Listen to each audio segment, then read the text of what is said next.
आज जो मूवी मैं आपके लिए लेकर आया हूँ, इस मूवी का नाम है ब्रोकन। ये मूवी 2006 में रिलीज हुई थी। ये मूवी एक किलर के ऊपर है जो कि लोगों को ट्रैप करके बहुत ब्रूटल तरीके से उन्हें किल करता है। और दोस्तों, मैं आपको एक बात बता दूं कि इस मूवी की पूरी स्टोरी एक रियल लाइफ स्टोरी से उठाई गई है, तो इस वीडियो को पूरा जरूर देखना। तो चलिए वीडियो को शुरू करते हैं। दोस्तों, मूवी की शुरुआत होती है जेकब की लिखी हुई लाइन से, और उस लाइन में ऐसा लिखा होता है कि एक गुलाम लड़की हमेशा डर के माहौल में जिंदा रहती है। फिर मूवी में भी ये बताया जाता है कि इस मूवी की पूरी स्टोरी रियल लाइफ के ऊपर बेस्ड है। मूवी का पहला सीन शुरू होता है कैरन नाम की एक लड़की से, जिसे एक वुडन बॉक्स में लॉक करके रखा गया था। कैरन को बहुत सी चोट आई थी।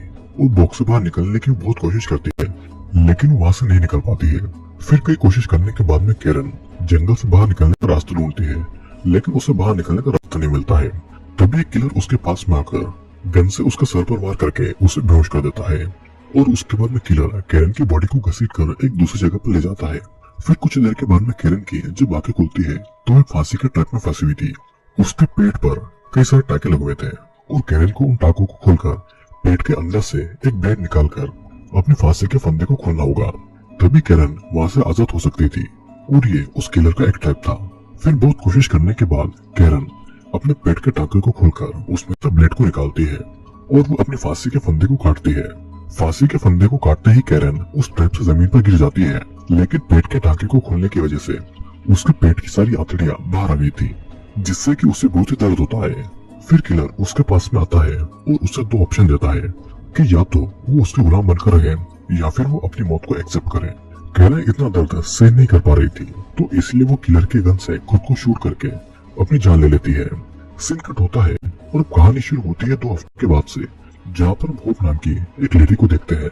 होप की एक 6 साल की छोटी सी बेटी थी जिसका नाम जेनिफर था, और होप बहुत सालों से सिंगल मदर थी, लेकिन अब वो एक रिलेशनशिप में आना चाहती थी ताकि उसकी बेटी को भी एक फादर मिले। तो इसलिए वो रोम नाम के एक लड़के से मिलने के लिए एक रेस्टोरेंट पे जाती है। दोनों के बीच में बहुत सारी बातें होती है, और दोनों अपनी अपनी फैमिली और अपनी लाइफ के बारे में एक दूसरे से बातें शेयर करते हैं। इन शॉर्ट, दोनों की डेट बहुत ही अच्छी जा रही थी। अब रात को होप घर आती है, जहाँ पर उसकी दोस्त सारा उसकी बेटी जेनिफर की बेबी सीटिंग कर रही थी। सारा होप को उसके डेट के बारे में पूछती है, जहाँ पर होप उसे बताती है कि उसकी डेट बहुत ही अच्छी गई। होप के साथ में रिलेशन को कंटिन्यू करने का सोच रही थी, और उसके बाद में सारा अपने घर पर चली आती है। फिर होप अपने बेटे के रूम में जाती है, जहाँ पर उसकी बेटी जेनिफर अपने सॉफ्टवेयर को लेकर सो रही थी। होप कुछ देर तक जेनिफर के साथ में बैठी रहती है, और ये सीन यहीं पर कट होता है। लेकिन अगले सीन में हम होप को कैरन की तरह उसी वुडन बॉक्स के अंदर लॉक्ड देखते हैं। होप को अपने पेट पर भी बहुत ही दर्द हो रहा था, और लात मारकर और अपने हाथों से उस बॉक्स का डोर खोलने की कोशिश करती है, लेकिन वो बॉक्स उससे नहीं खुल पाता है। ऐसे ही 2 दिन बीतते हैं, और 2 दिन के बाद में वो किलर उस बॉक्स को गड्ढे से बाहर निकालता है, और वो किलर उस बॉक्स का डोर खोलकर वहां से चले आता है। होप बॉक्स से बाहर निकलकर अपने पेट को देखती है, जहाँ पर कई सारे टाके लगे हुए थे। उसे अब अपनी बेटी जेनिफर की भी फिक्र हो रही थी, और पास में उसे जेनिफर का वही सॉफ्टवेयर दिखाई देता है। उस समय वही किलर वहां पर आता है, और गन से होप के सर पर वार करके उसे बेहोश कर देता है। होप की जब आंखें खुलती है तो कैरन की तरह वैसे ही एक ट्रैप में फंसी हुई थी, और उसके सामने उसकी फ्रेंड सारा की डेड बॉडी लटकी हुई थी। सारा के पेट की सभी आंतड़ियां जमीन पर गिरी हुई थी, और उन आंतड़ियों के साथ एक ब्लेड भी था। मतलब कि सारा ने ब्लेड निकालने के लिए अपने टाके खोल लिए थे, लेकिन वो दर्द की वजह से जिंदा नहीं बच पाई थी। अब वो थर्ड डे किलर होप के पास में आता है, और उसे एक शार्प लकड़ी देता है अपने टाके खोलने के लिए। अब वो टाकों को खोलकर अपने पेट के अंदर से ब्लेड निकालकर अपने फांसी के फंदे को खोलकर ही होप इस स्टेप से जिंदा बच सकती थी। होप ऐसा करना तो नहीं चाहती थी, लेकिन सारा की डेड बॉडी की हालत देखकर वो मजबूरी में अपने पेट के टाकों को काटने लगती है, और उससे ऐसा करने में बहुत ही दर्द हो रहा था, लेकिन फिर भी होप किसी तरह अपने टाकों को खोल लेती है। फिर इसके बाद में होप अपने पेट के अंदर हाथ डालकर ब्लेड को निकाल लेती है, और टाके खुलने की वजह से उसके पेट की आंतड़ी बाहर आ रही थी। अब एक हाथ से वो पेट को पकड़ रही थी, और दूसरे हाथ से वो ब्लेड को लेकर फांसी के फंदे को खोलती है। फंदा जब कट जाता है तो होप जमीन पर गिर जाती है। तभी किलर उसके पास में आता है, और किलर होप के पेट पर फिर से टाके लगाता है। साथ ही वो उसके जख्मों पर बैंडेज भी लगाता है। अब दर्द के कारण होप बेहोश हो चुकी थी।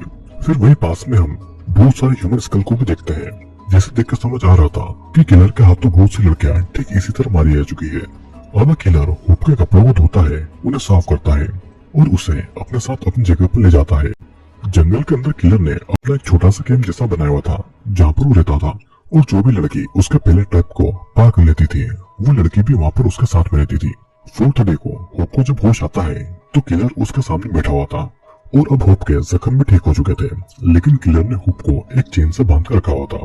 फिर कुछ देर के बाद में किलर होप को पानी और खाना देता है।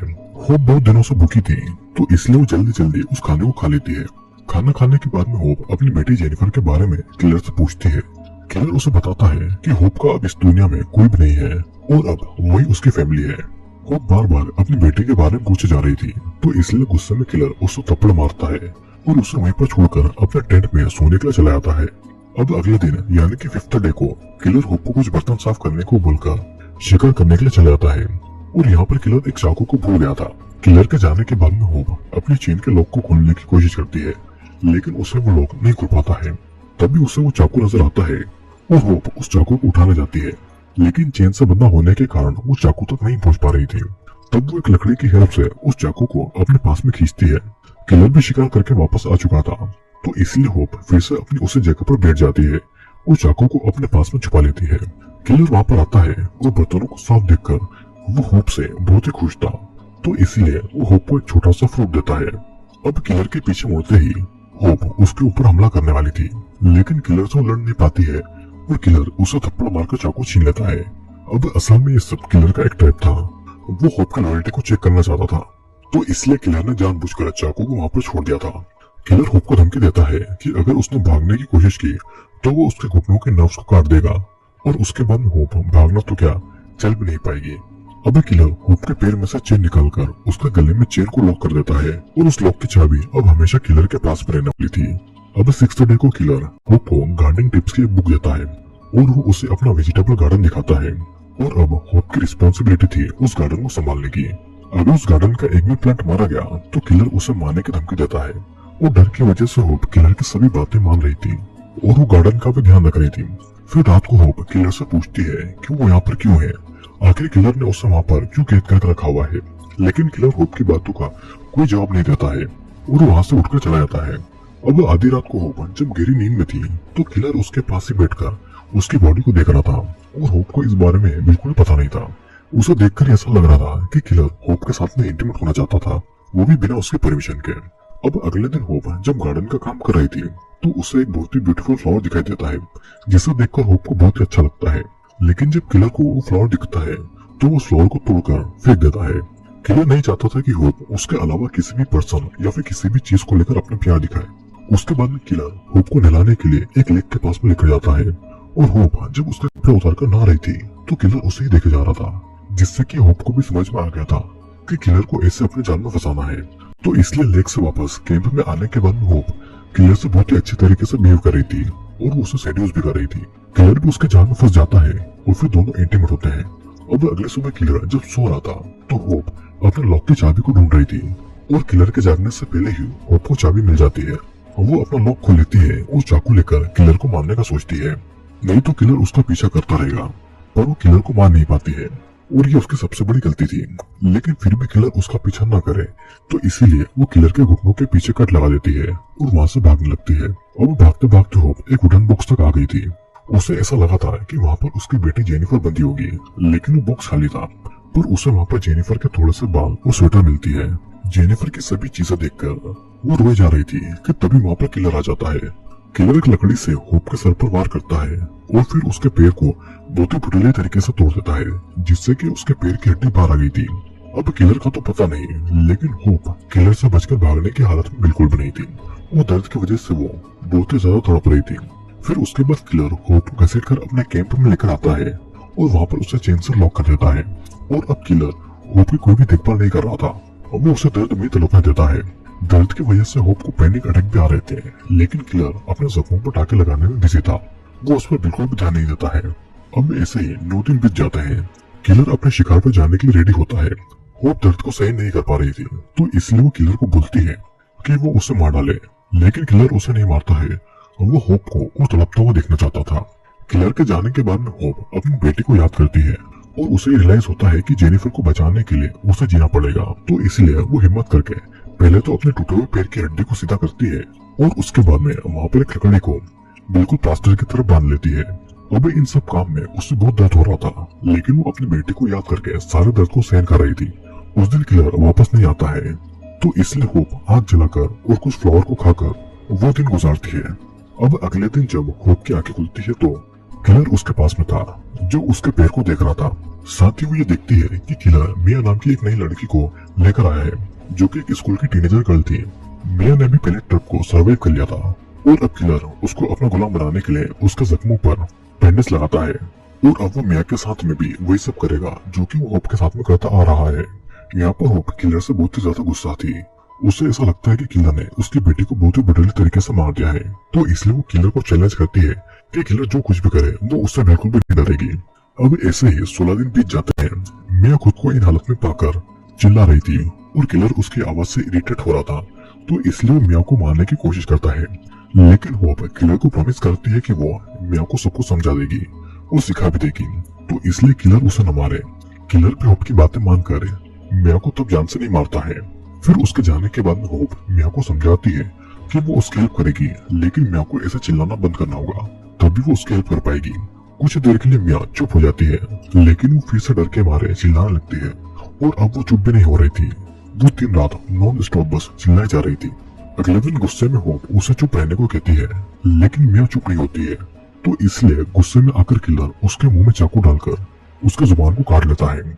फिर किलर मिया की जुबान को आग में डाल देता है, लेकिन वो मिया की कोई केयर नहीं करता है, बल्कि वो उल्टा उससे बर्तन साफ करने को कहता है। और ये सब देखकर होप अब बहुत ही ज्यादा डर चुकी थी।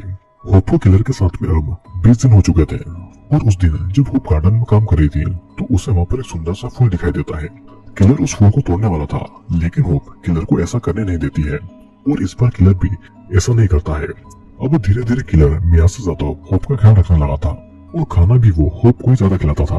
फिर किलर मिया की भी लॉयल्टी चेक करने के लिए चाकू को ठीक उसी तरीके से उसके सामने रखता है, और खुद को बचाने के लिए मिया उस चाकू को उठाने वाली थी।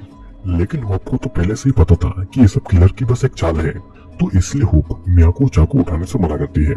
लेकिन फिर भी मिया चाकू तक पहुंचने की कोशिश कर रही थी, लेकिन किलर को वापस आता देखकर मिया चाकू से दूर बैठ जाती है। चाकू को उसी जगह पर देखकर किलर को ऐसा लगता है कि होप मिया को अच्छे से गुलाम बनने की ट्रेनिंग दे रही है, तो इसलिए किलर होप से बहुत ज्यादा खुश था।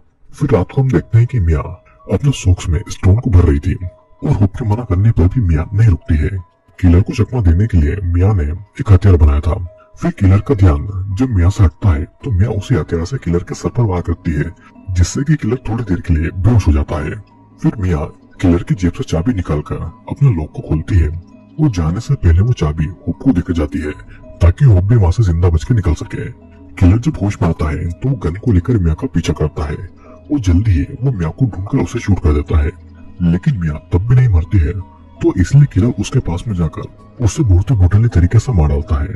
अब इस तरफ होप भी अपने लॉक को खोलकर वहाँ से भागती है, लेकिन उसे समझ में आ गया था कि किलर के जिंदा रहने तक वो वहाँ से नहीं भाग सकेगी, तो इसीलिए वो वापस कैंप आती है किलर को मारने के लिए। गोली की आवाज से वो जान गई थी कि मिया मर चुकी है, और होप किलर के टेंट में अंदर जाती है, जहाँ पर उसे अपनी बेटी का सॉफ्टवेयर मिलता है। वो सॉफ्टवेयर को एक रोबोट को अपने साथ में लेकर किलर को मारने के लिए बाहर निकलती है। तब तक किलर भी वहाँ पर आ चुका था, जो कि मिया के खून से लथपथ था, जिसे देखकर होप और भी ज्यादा गुस्सा होती है, और गुस्से में होप किलर को उसी रोड से पीट पीट कर तुरंत ही मार डालती है। किलर भी उससे नहीं लड़ पाता है, लेकिन मरने से पहले किलर होप से कहता है कि उसके मरने के बाद भी होप सेफ नहीं है, पर होप इस बात पर ध्यान नहीं देती है। फिर किलर को मारकर होप अपनी बेटी का सॉफ्टवेयर लेकर जंगल से निकलने का रास्ता ढूंढने लगती है। कुछ दूर जाने के बाद में होप को एक छोटा सा केबिन दिखाई देता है। उस केबिन के अंदर देखने पर होप को अपनी बेटी जेनिफर दिखाई देती है, जो कि बहुत ही डरी हुई थी। अपनी बेटी को जिंदा देखकर होप बहुत ही ज्यादा खुश होती है। फिर जेनिफर को केबिन से बाहर निकालने के लिए होप दरवाजे को तोड़ने लगती है, लेकिन उसे ये नहीं पता था कि किलर ने दरवाजे में एक ट्रैप फिट करके रखा हुआ है। जब होप दरवाजे को खुलती है तो ट्रैप ऑन हो जाता है, और उसमें से दो लोहे की कीलें होप की आंखों में शूट होती है, जिससे कि होप की दोनों आंखें फूट जाती है। यह सब जेनिफर अपनी आंखों के सामने देख रही थी, जिससे कि उसके दिमाग पर बहुत ही गहरा असर पड़ता है। मतलब किलर ने यह सही कहा था कि उसके मरने के बाद भी होप सेफ नहीं है। यहाँ पर अब होप की आंखें फूट चुकी थी और जेनिफर भी छोटी थी, तो इसका मतलब यह था कि अब वे दोनों कभी भी इस जंगल से नहीं निकल पाएंगे। और इसी के साथ में ये मूवी यहीं पर एंड हो जाती है।